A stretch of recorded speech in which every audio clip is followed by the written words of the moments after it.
Hello, everyone. My name's Brian Messmer, and I'm the Dungeon Master for the Rescued by Dragons podcast. And today I'm coming to you to speak about 3 ways to help you be better at role playing. Because let's be honest, role playing is a big part of a tabletop role playing game, namely Dungeons and Dragons. And it's also really I find the hardest thing to get into. Everyone can learn dice, Diesa. Everyone can, pick up a pen and a paper and read some things, add some numbers together, go through and kill things. But the way the game really comes to life is through the role playing, and that's also something that doesn't really come around a lot outside of it in everyday life. There's not a lot of times where you absolutely have to do some improv. There's not a whole lot of times where you have to pretend to be someone else unless it's something you have for your hobby or career choices. But most people will use a pencil at some point and will add some numbers and roll some dice in their lives. Most people will not decide to be Roscoe Tealeaf, the halfling bard, who's a bit of an asshole, but, he's got a heart of gold on the inside.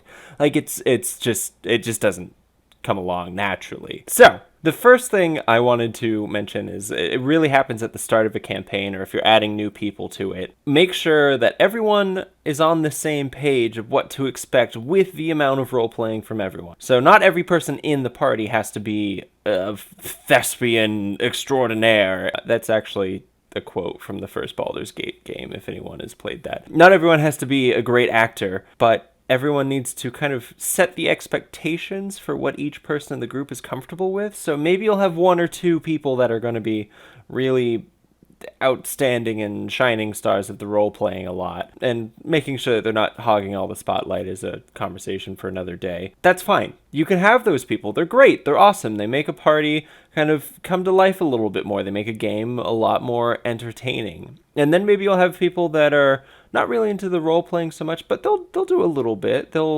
They might do it in like third person, like, oh, Theriana goes and does this thing and she's not thrilled about it, or she's super excited. Or you might have people who just have never done it. Well, you almost certainly will have people who have never done it before and will give it a good college try, but don't expect them to knock it out of the park on the first try. All of these are totally great, acceptable levels of role playing for a party.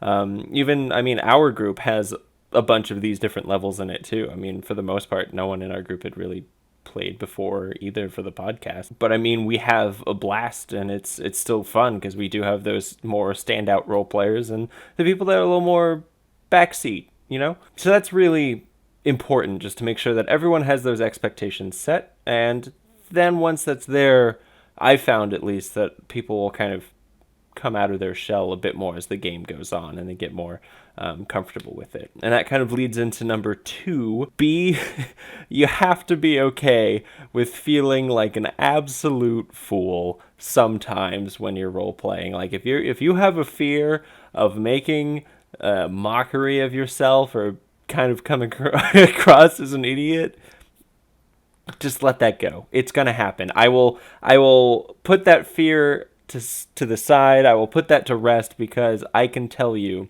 it's going to happen, and that's fine. The D&D game, or whatever tabletop game you're playing, it should be a safe space. You should be with people that you feel totally fine making a total asshole of yourself in front of. I've done it a lot, more so than some, and it's really just a part of it. That's how you kind of get a feel for what works and what doesn't for the character, and for you, and for role playing, and for just how the game goes along and how the party kind of meshes together.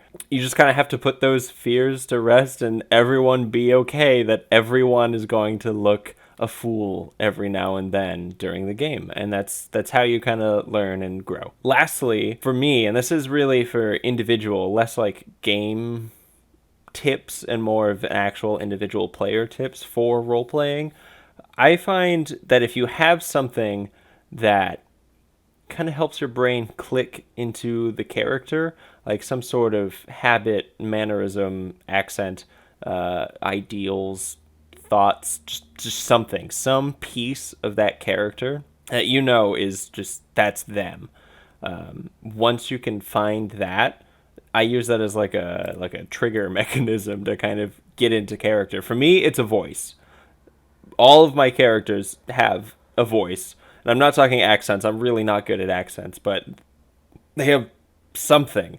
The first character I ever made, his voice is just it's just really gruff and kind of stupid, and it's like a bit lower and gravelly, and it kind of hurts my throat sometimes, but it's whatever. And then, as you already heard, there's Roscoe Tealeaf, who's a terrible British accent, and my face kind of scrunches up a bit, but that's him, and suddenly I'm kind of a troublemaker and a bard and everything. I tried a character where the voice was just this. Doesn't work for me. It really doesn't feel like I connect with them. That voice, having that just kind of way to switch in and out.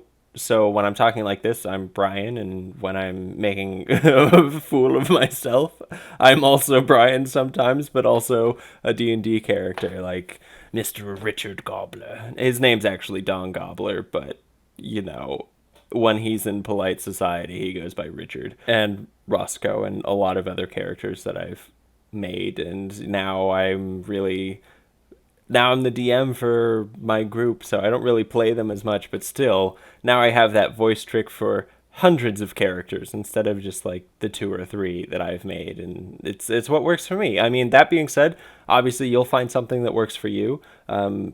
Practice makes perfect. It's weird that a game's something that you have to practice at to be better at, but actually, no, it's not. That's not weird at all. So those are my 3 tips for being better at role-playing and hopefully kind of making the atmosphere a bit more inviting. Again, like I said, a lot of the times if you get going and your game gets going, those a little more timid and shy players will eventually kind of dip their toes in and get going. And honestly, once everyone knows what to expect and lets their inhibitions go, then that's how you get those really great moments that kind of set the tabletop role-playing games apart from any other sort of gaming experience. Anyway, I'm Brian Messmer for Rescued by Dragons, and if you like this video, you can feel free to, subscribe to our YouTube channel. You can also find us at rescuedbydragons.com, on Instagram at Rescued by Dragons, on Twitter at Rescue Dragons, on Facebook now. We have a Facebook page, all over the place, and you can listen to our podcast all over the place wherever you listen to podcasts. So I'll be back with some other tips or game stories, and in the meantime you can check out our podcasts. Bye.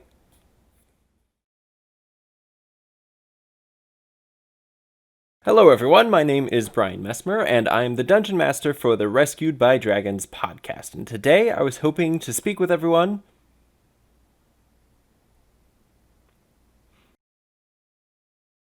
Hello everyone, my name's Brian Messmer, and I'm the Dungeon Master for the Rescued by Dragons podcast, and today I was hoping to speak about something